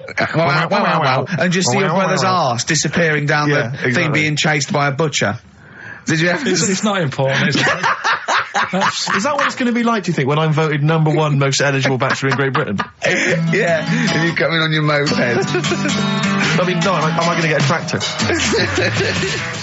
Chewing brakes, painkiller. Open brackets, summer rain, close brackets.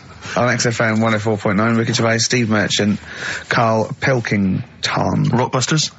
Is it that time? It is indeed. Last week, of course, it was a disaster. Yep, every Saturday at 16 minutes to 2, we do Rockbusters.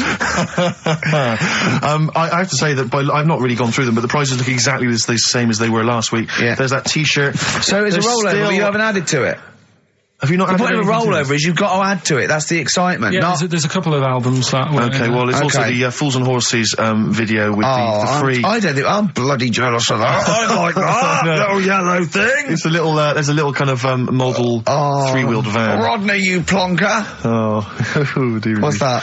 This is what looks to be some kind of best of the stereo MCs. Don't call me a plonker, you wanker. The David Attenborough DVD collection. Oh, Unc shit himself again.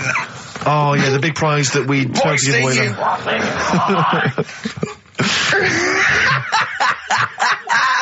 Best chill out album.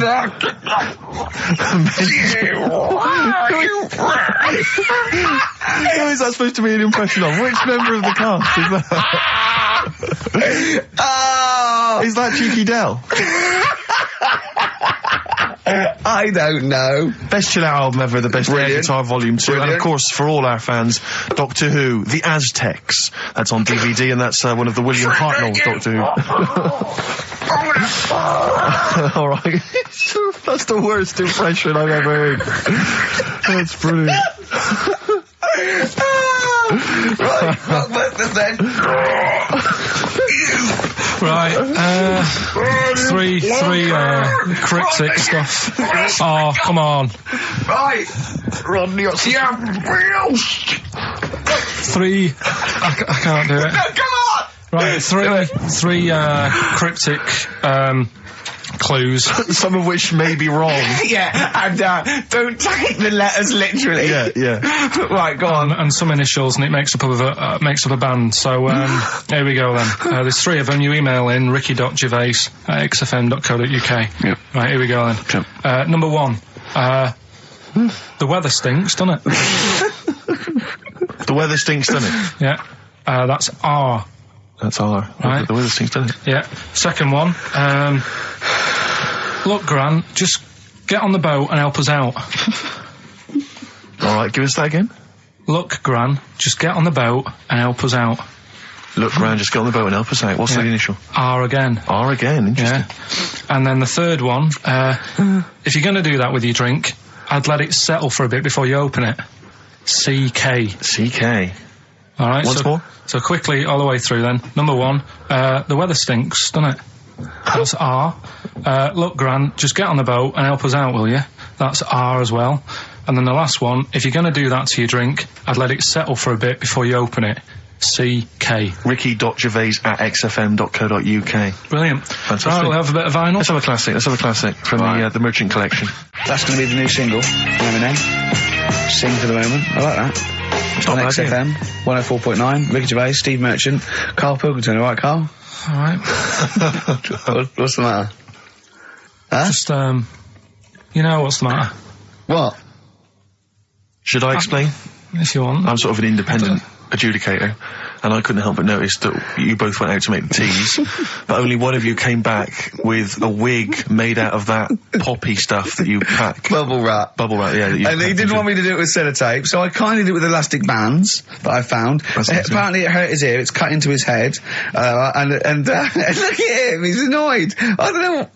There's not many times I've ever done, any form of work really, where halfway through it, let's say a 2-hour live radio show, one of the people has said to the other, can I make out of this big cardboard box a bishop's hat for you? Well, I did that, and start fashioning that. And when you should be the sellotape hurt his eyebrows. So when we went to the kitchen, I kind of did it with elastic bands, and that was cutting into his ear or something. I don't know, making excuses. Carl, you are here for Ricky Gervais's amusement. I think if you check the small print of your contract, have you got anything interesting about a monkey or an ape, so we can do chimpanzee that? I know something that a lot of other people will know, but I'll. Well, let's do it then. What's it called again? Well, should we do a jingle? Well, do a little jingle for us then. Oh, chimpanzee that! Brilliant. That's great. Right. So I look forward to that every week. Yeah. And what's your interesting chimp fact? Right, it's about this monkey ages ago. Of course. Don't know where it happened. 17th century? I think it was a chimp. Right. Got caught having a fag. You know it? What do you mean, do I know it? Oh, narrow it down. Loads of chimps are caught with woodbines. Right. He got caught having a fag. So it was sent to court.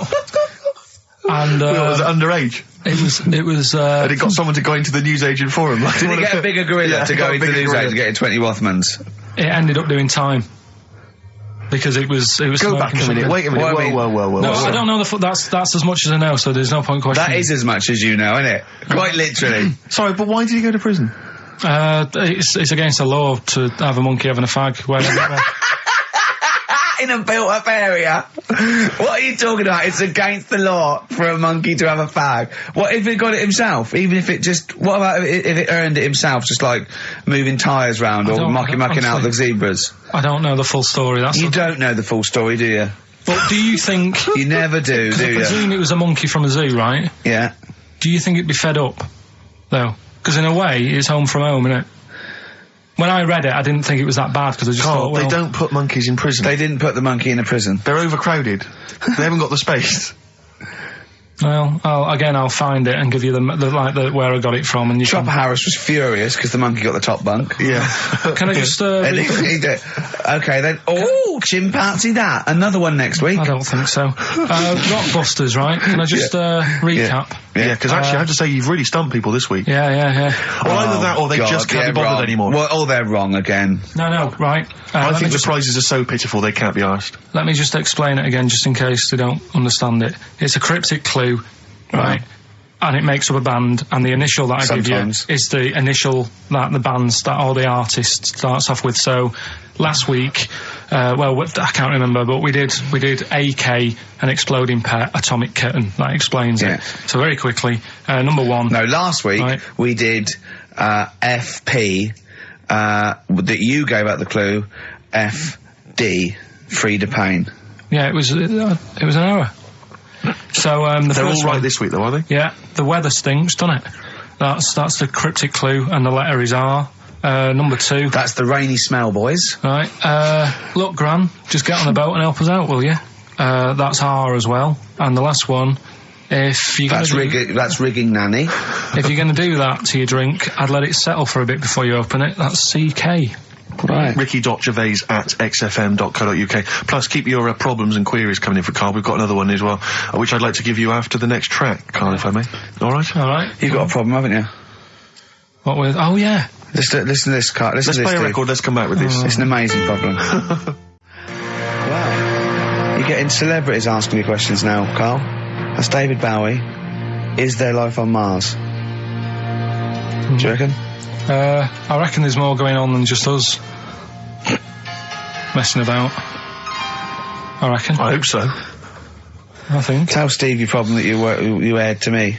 Well, do you know, like I'm always thinking about stuff when I'm washing up. I'm just going to look at Steve for the reaction when this question comes out. Okay. There's been a few things I've been thinking about. Do you know, like how I tried to confuse a computer by putting in Y in the search engine? Yeah. So, along the lines of that, I was thinking in the week, If you put a chameleon on a mirror, what would happen? Right. And also, this is a bit of a bigger issue. We're always making more and more stuff, right? In the world, big buildings, big planes, big boats, and that. Will we ever get to a point where all this is too heavy for the world to handle? Right. What error has he made there, Steve? What physical, scientific error has he made there with that question? I can't begin to explain it. Carl, we're not getting the rocks from other planets. It's already here. It's like having a big pile of books in a room and then moving them over to the other side of the room and build a thing going, oh, can the room take it? I'm building a lot of things out of these books. What about plastic? Where's that come from? Other chemicals that existed on the planet. Yeah. Do you see the point?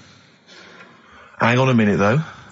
What about a little tree? You plant that as an acorn, it grows, Rick. That's bigger. That's more stuff. Yeah. Don't listen to him, Carl. He's patronising you. What about acorns and that, though? Right. They grow from minerals and proteins already in our atmosphere or in our the mass of Earth. What about a cat, Carl? Right, you get it. It's a very tiny kitten, but it grows up and it's bigger. Carl, he's doing it on purpose. Elephants, they're very small to begin with, but they get bigger and bigger and bigger, and so they get heavier and heavier. Mind you, dinosaurs have gone. But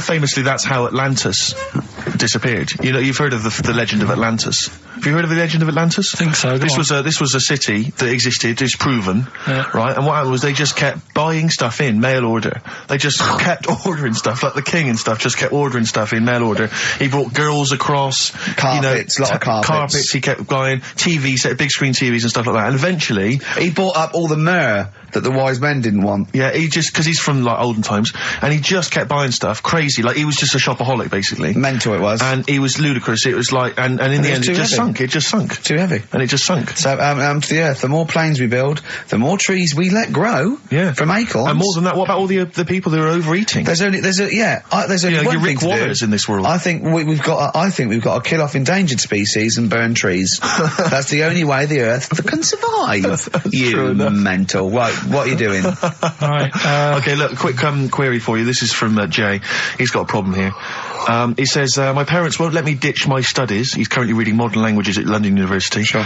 He wants to follow his dream, but his parents won't let him, of being a dancer.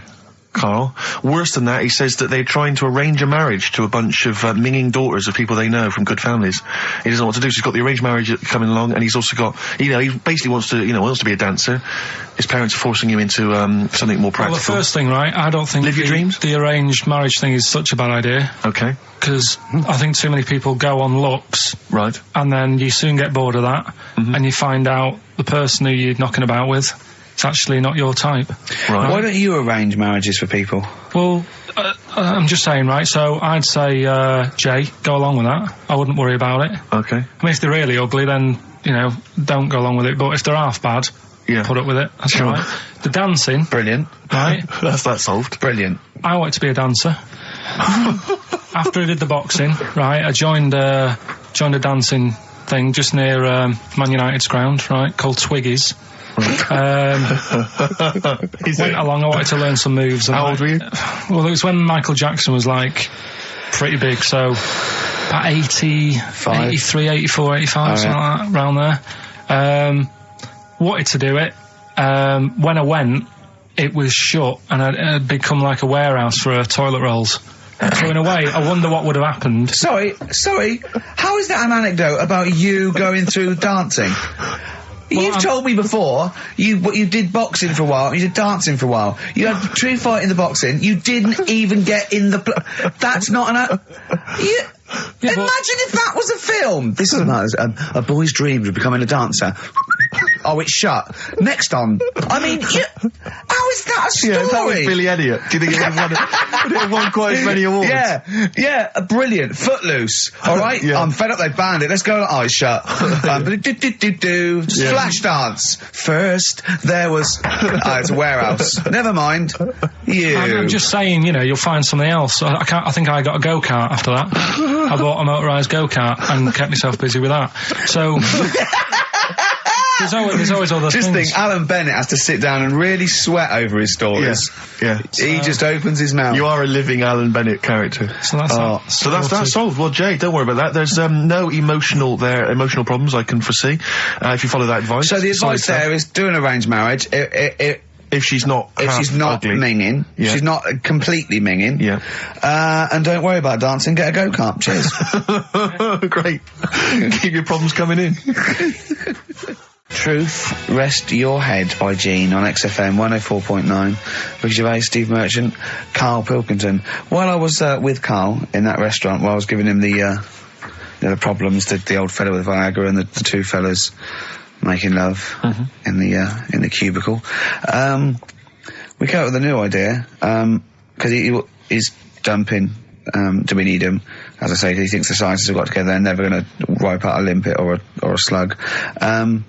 They think they're good, but they're not that good. This is people that are lauded as great minds, and Karl has brought them down. He's taken issue with them. Like what? He went, right, great thinkers, and I went, okay, then, Sir Isaac Newton, the father of modern physics.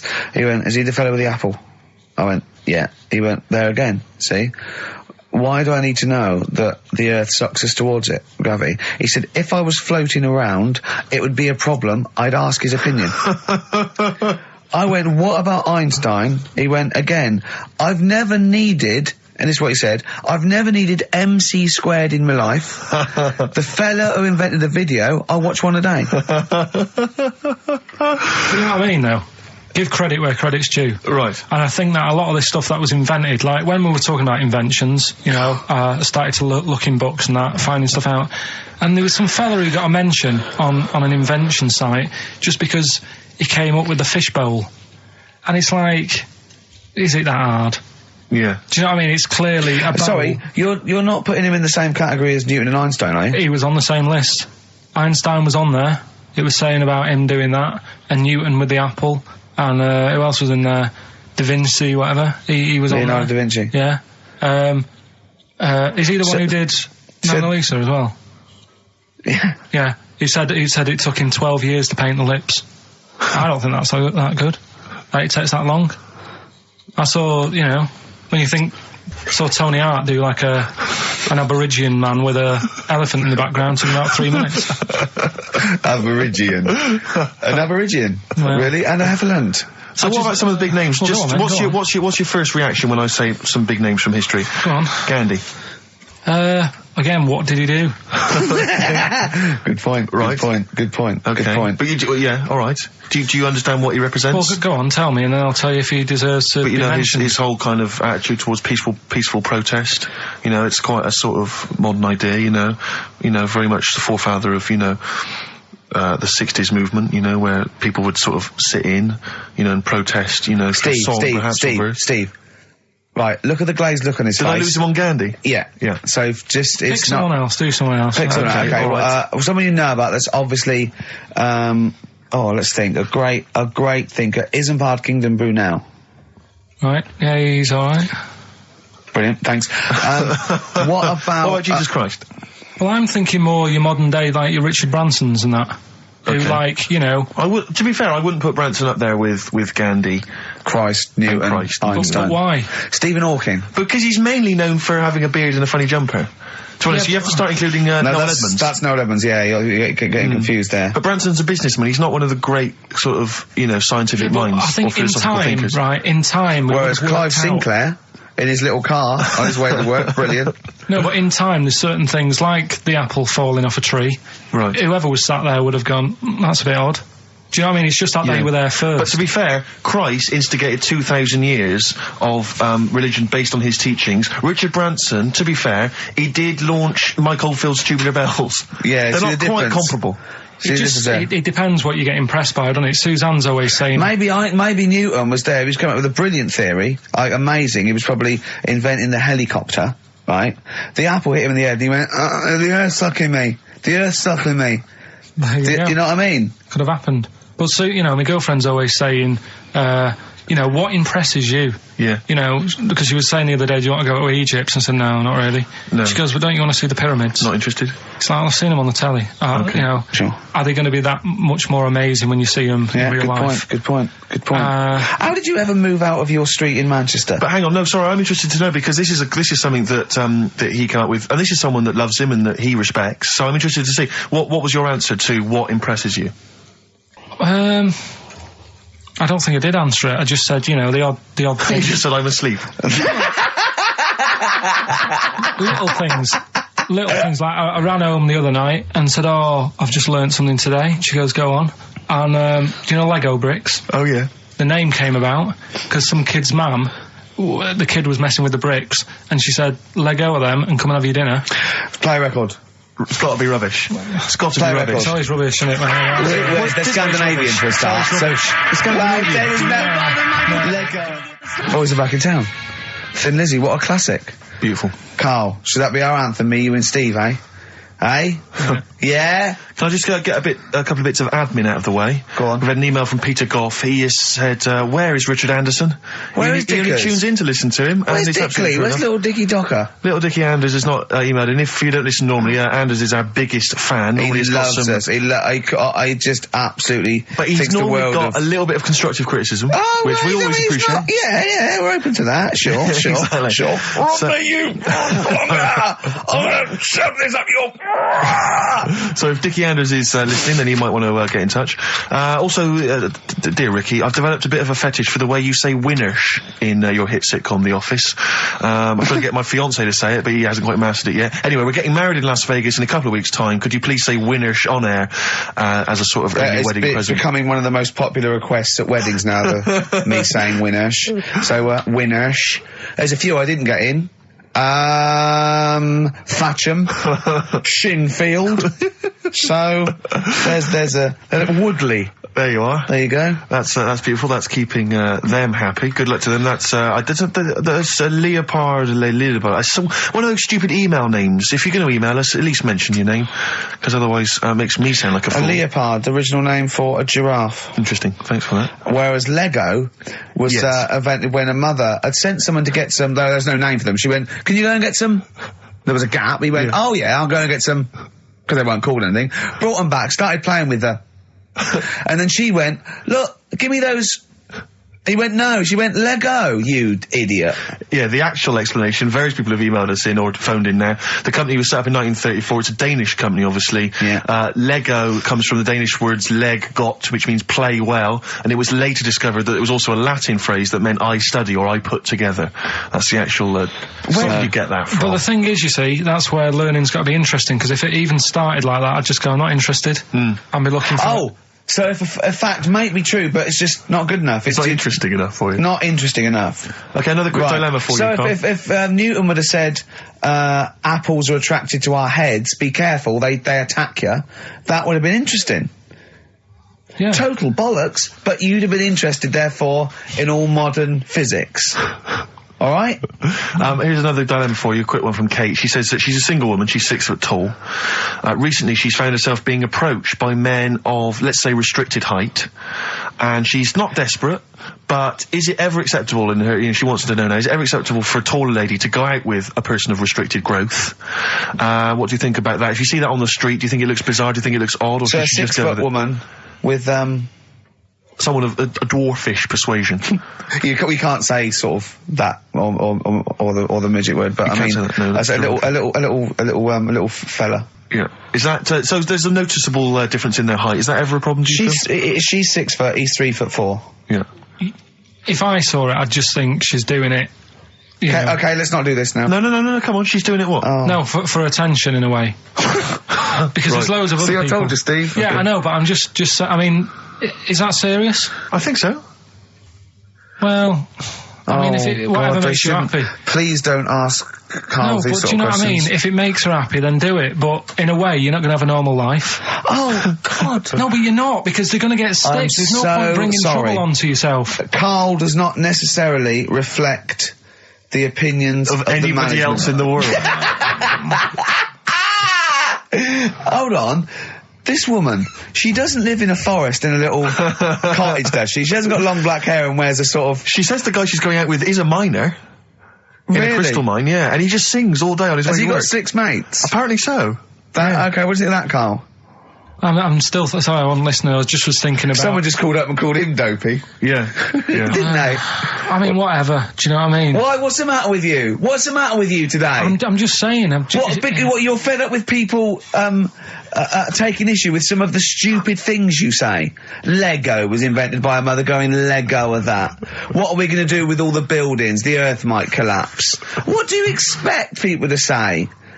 Well, even our listeners know you're talking rubbish, and some of those aren't allowed to wear socks. I mean... Listen, right, last week when I did Do We Need Them, do you know when I called up one of the museums in a science museum? Yeah, are you talking to me? Yeah, I'm just saying, I wanted to tell you before when the song was on, but you're so busy listening to it. Yeah, was I so busy listening to a song I was playing? Yeah, but we're doing a radio show, aren't we? Alright, what's your point? Well, I just wanted to say, she emailed in to say I got her name wrong, so I'm just apologising for that. What did you call her? I think I called her Jessica. What was her name? I don't know, I got it on email somewhere. What? This is not an apology! No, I'm You've just got saying... it wrong again! You've not even said her real name! How is that an apology? Well, I remember, I read the email, so, yeah, But who are you apologising to? I think her name's Jackie, I think. Oh, you've got it wrong again, haven't you? Well, anyway, and she just said if you want to see dinosaurs and that, go to the museum. You were complaining about that as well, weren't you? You went to a museum and there was too many dinosaurs. He said you just need 4. No, well, Steve, have you been to the one in Knightsbridge? I think this so. one that I called up, right? It's nice. You go in, you get a good collection of stuff. You walk in, there's 3 or 4 dinosaurs. You've had enough, right? I went into New York, right? I went to the museum there, hundreds of them. You can't move for dinosaurs. Yeah.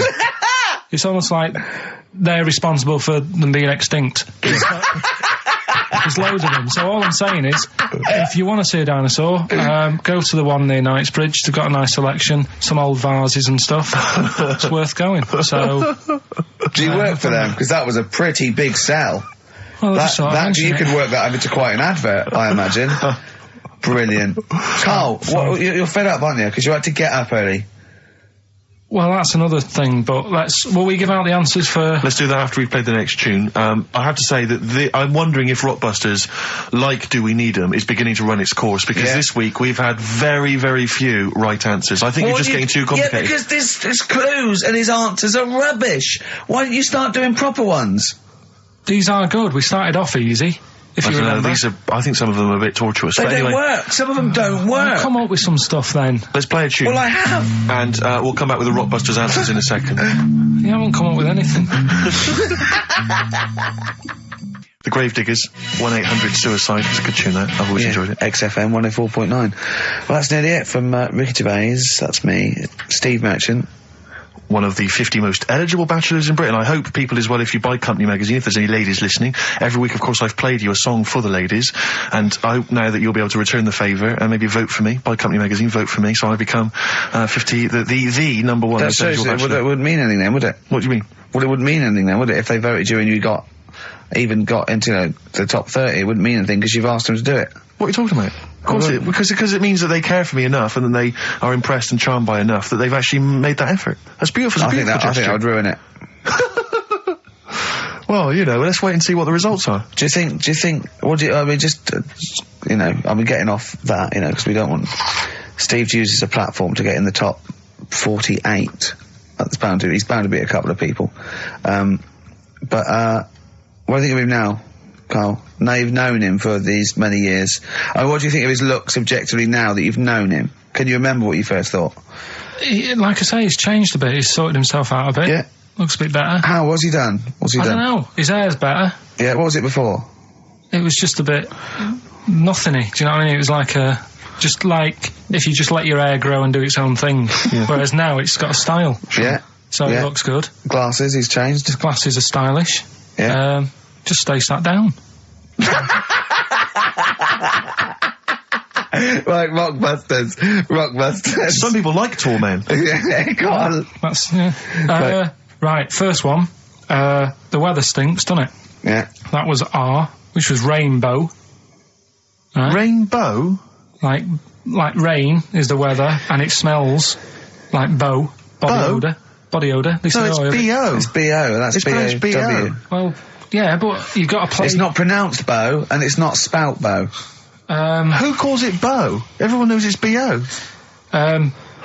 What, you don't care? You don't care that doesn't work? Well, they got it, so again, as long as one person got it, Carl. Carl. Getting it. One person got it.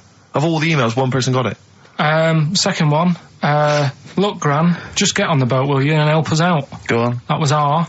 That was a Ronan, right? Ronan, who's Ronan? Ronan. Who's Ronan? Ronan Keating. But he's known as Ronan Keating. No, he's not. No, he's not anymore, though. He's gone on his own, hasn't he? He's just known as Ronan. No, he's not. No, he's not. It's Ronan Keating. He's always been known as Ronan Keating. Right. So that doesn't work like that. Go on. Third one. Next. If you're going to do that to your drink, I'd let it settle for a little bit before you open it. That was CK. What? Shake a can. If you're going to shake, you can. This is the worst competition ever. So it's Chaka. Have you got? It's Chaka. It's Chaka. It's Chaka Khan. Shake a can. No, Chaka Khan. What you got? Chuck a can might have worked. To throw a can. Who got all three right then? Well, because basically what happened was people just emailed in 3 guesses. We're stopping and this. And the guesses that were right came from Mandy Thompson in Hendon. That's ruined that. Frankly, well, that's run that into the ground. That's Do We Need 'Em ruined. No, we can't just bin everything on 1 week. I don't think we're going to get that. Oh, they're not as good as they think they are because you've only picked on Newton Einstein. You don't know anyone else. You don't know who Gandhi is. Chimpanzee that. You've run out of I did like the jingle for that though. Oh, chimpanzee that! That was a great jingle. Yeah. But sadly we won't be able to use that again. So who's won anyway? Well, it was Mandy Thompson I mentioned, but as I say, she guessed, so I mean, she can have the prizes, she's welcome to them. But, I think we should knock it on the head, Carl. Maybe you should come up with something new. No, I think it's still got a few weeks in it. I think we should take some time off. Well. Yeah. What about, like, the foreseeable future? Dunno. Song for the lovers. Do you want to just play a song that? for the ladies. Listen, I think it's maybe the March issue of Company magazine. Buy that. Top 50 most eligible people. There's probably an address or a phone number to call. And here's another song for the ladies, maybe just to charm you further. Tom the Model by Beth Gibbons and Rustin Man. Carl, say goodbye and say it nicely, like you're happy. See you later. Is that the best you can do?